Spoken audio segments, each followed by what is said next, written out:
One of the biggest concerns that I've had in my self-realization process and in those who engage in the process is whether becoming self-realized will feel eerie and impersonal and prevent us from living a rich and fulfilling human life.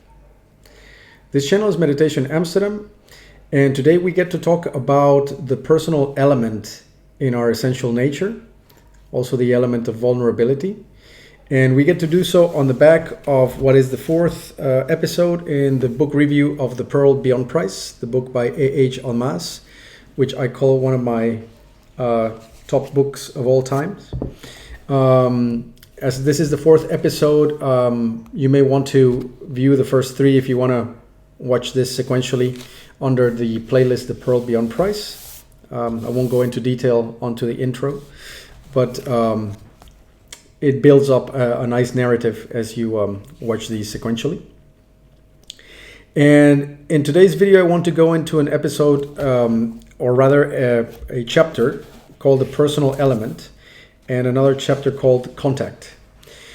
And it all begins with, once again, one of the main themes of the book, in which Almaas tries to debunk this notion that the egoic or personal self or the personality is the only thing that can be built up in our lives. And so he mentions what he calls the man of the world. So the man of the world is someone who is not engaged in or interested in self-realization. And to Almaas, the man of the world, he says, values his personal characteristics as they are expressed in his living life.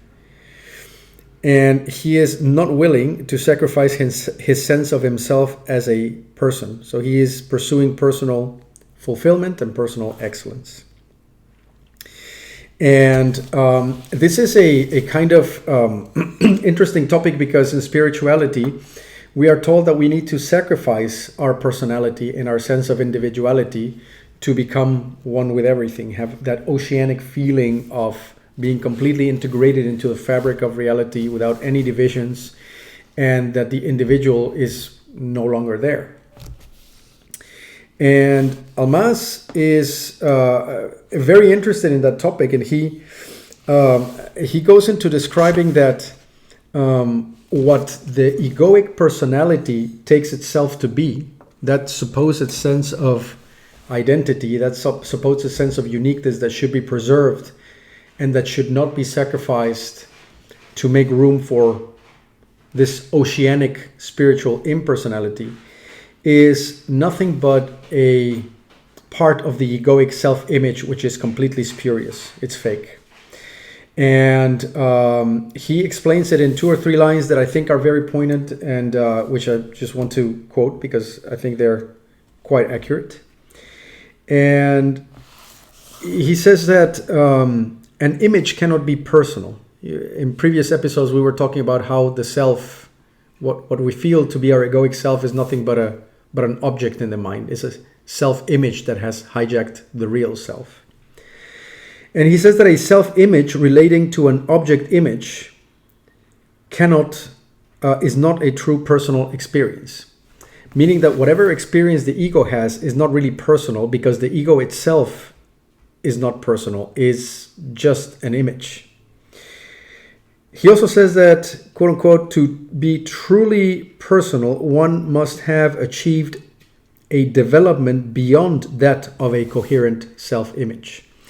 And this is Almaas having a little bit of a go at traditional psychology, which states that developing a healthy, solid, and coherent self-image is the be-all and end-all of human development. That when you achieve that, then you are a truly healthy human being that can have personal, deep interactions with him or herself, the counterparts, and his or her environment. And Almaas says no. So long as the ego is the primary sense of identity, and that we have not developed beyond that, we are interacting with everything through nothing but our self-image. We are not interacting in a truly personal way. So that whenever the ego comes up with this big concern about, well, if I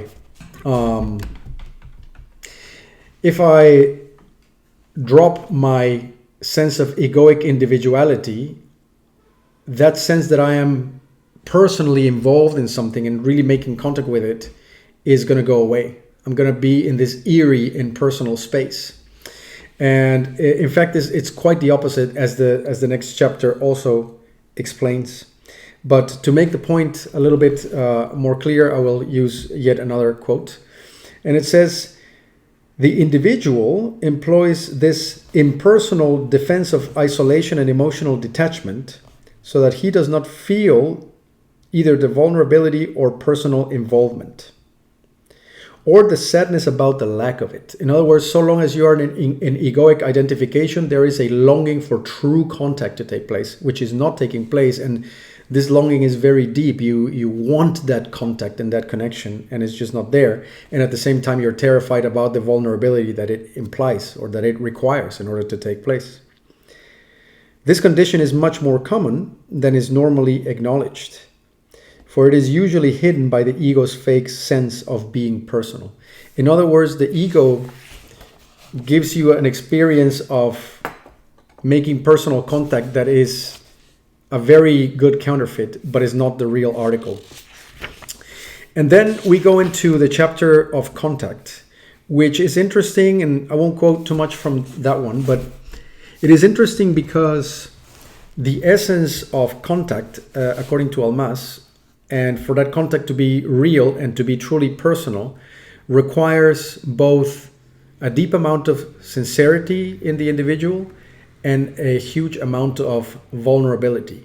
In other words, allowing your center, the center of what you feel to be your very self, your core, the core of you, to be touched by experience is a very rare thing, extraordinarily rare.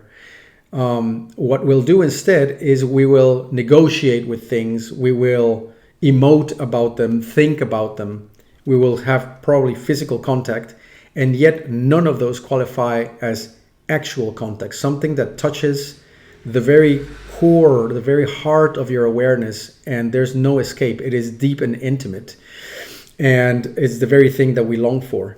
And the condition for that contact to take place is a deep amount of vulnerability, because that contact and that core is so sensitive. We protect it with everything that we have. In fact, the ego, the entire egoic personality, is an outgrowth that is like a sentinel guarding that place deep in the very middle of the heart, both the psychic heart and also the physical heart. And we won't let just about anything touch us there. It's too touchy, it's too sensitive, it's too vulnerable. And yet the path of self-cultivation is one in which we create a psychodynamic or a psychosomatic container that allows us to start growing ever closer to that center within ourselves, and to be able to touch it in ourselves first, and then eventually allowed to use that center to actually connect with everything around us.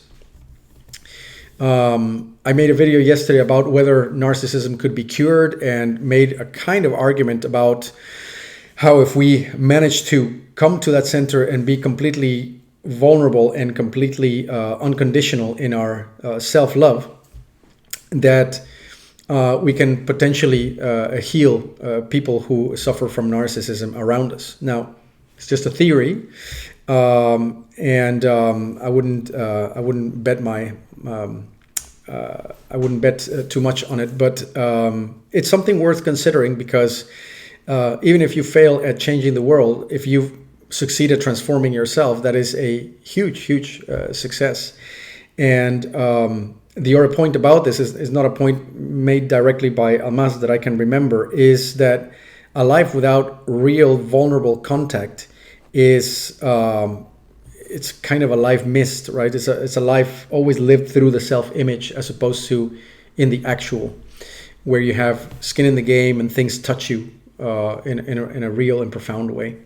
So there you have it. That is the topic of contact and the topic of things being personal and actually personal, and how the ego, in defense of its personality and its individuality, scares us with stories about how things will feel weird and eerie and impersonal once we become self-realized, when in fact the opposite is the case.